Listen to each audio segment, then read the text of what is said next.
Do you recognize him? That's Fred Astaire, 76 years old, stretching at the ballet bar. His health had been remarkably good, and he didn't stop dancing professionally until he was 72.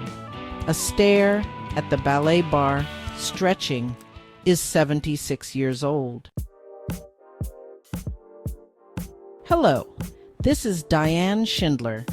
Welcome to my In the Know video podcast show, Life After 50, Aging with Grace, Style, and Grit. Before I talk about the incredible Fred Astaire, I want to explain what I mean by grace, style, and grit. First, when I say grace, I am talking about smoothness and style of movement, and also acting with grace with others. That is, being courteous, being kind, positive, and of goodwill.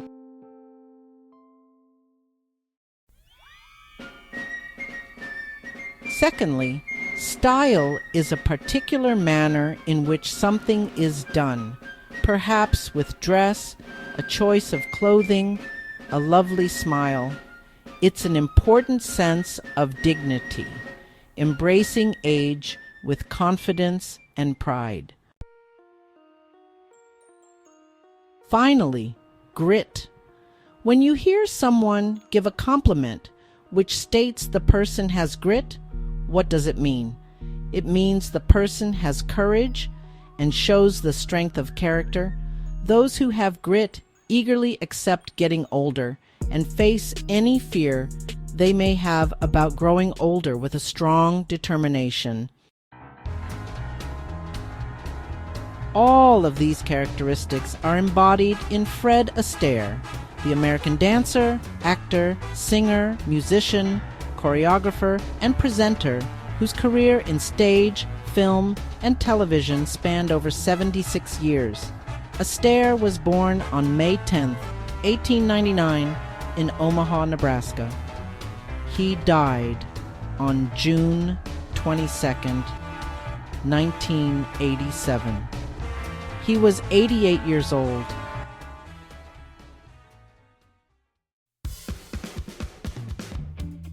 When Aljan Harmetz interviewed Astaire in 1979 for the New York Times, Astaire was celebrating his 80th birthday.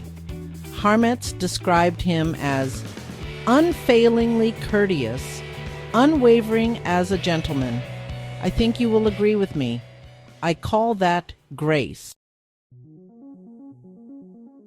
Harmetz also said, through 35 years and 30 motion pictures, he looked like what he was, an inimitable artist whom George Balanchine called the greatest dancer in the world. He was absolutely elegant, moving in intricate and surprising ways, with more wit in his feet than most people have in their heads. At 80 years old, none of the elegance had been lost to age. With his paisley handkerchief, his matching paisley cravat pinned to the open throat of his yellow shirt, and his yellow cardigan beneath a gray tweed jacket, he looked spiffy.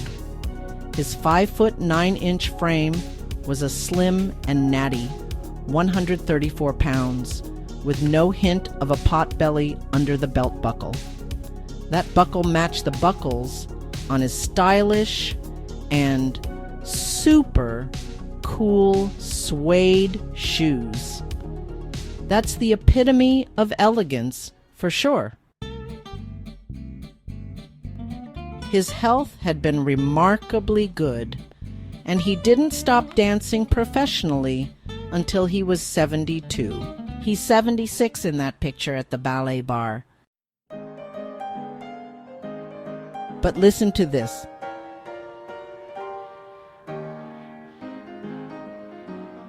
He had such grit. He actually broke his wrist when he fell off a skateboard when he was 78. Amazing. Yes, I'd call that grit. Well, while I am encouraging all of us to embrace aging and do so with grace, style, and grit, I'm not at all suggesting you get on a skateboard unless, of course, you have been skateboarding all along. And even then, don't do it alone.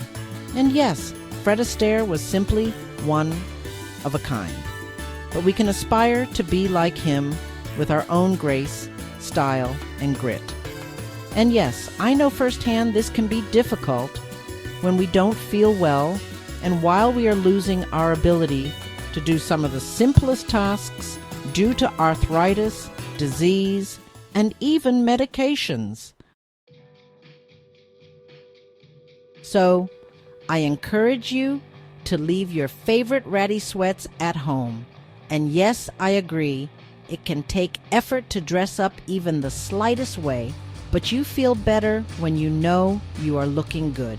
And I encourage you to avoid being consumed by our years.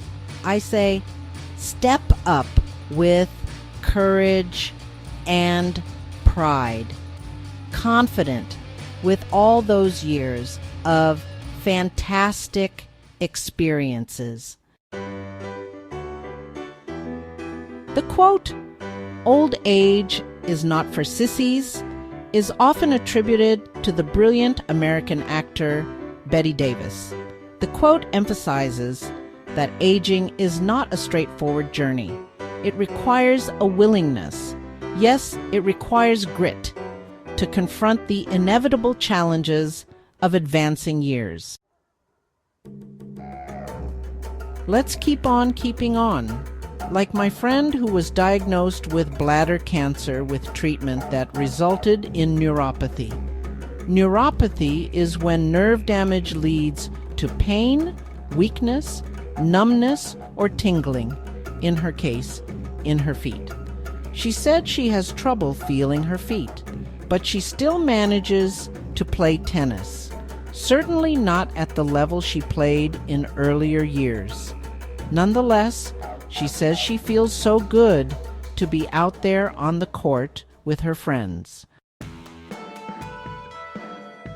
Another friend who suffers from incontinence, of the worst kind, if you know what I mean. She has her Imodium with her at all times and carries bottom wipes, protective maxi pads, and clean panties in a plastic bag. She refers to it as her insurance pack, in case she finds herself in a delicate situation. She refuses to let this challenge keep her from socializing, shopping, exercising, and traveling.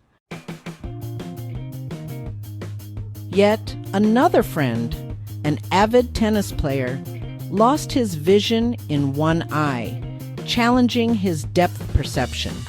That is, his ability to judge distances.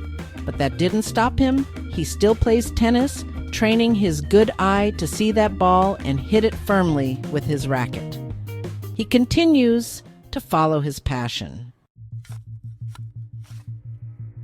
Let's keep on keeping on, continuing to do what makes us feel good, striving to age with grace, with style, and with grit, stretching at ourselves as best we can at our very own ballet bar.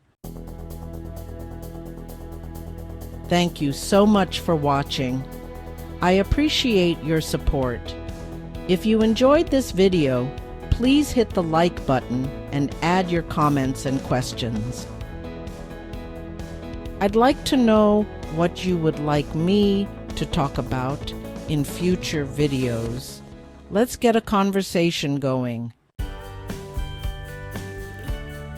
Finally, please share this with your family and friends and be sure to subscribe. Your support is essential to the success of Life After 50, aging with grace, style, and grit.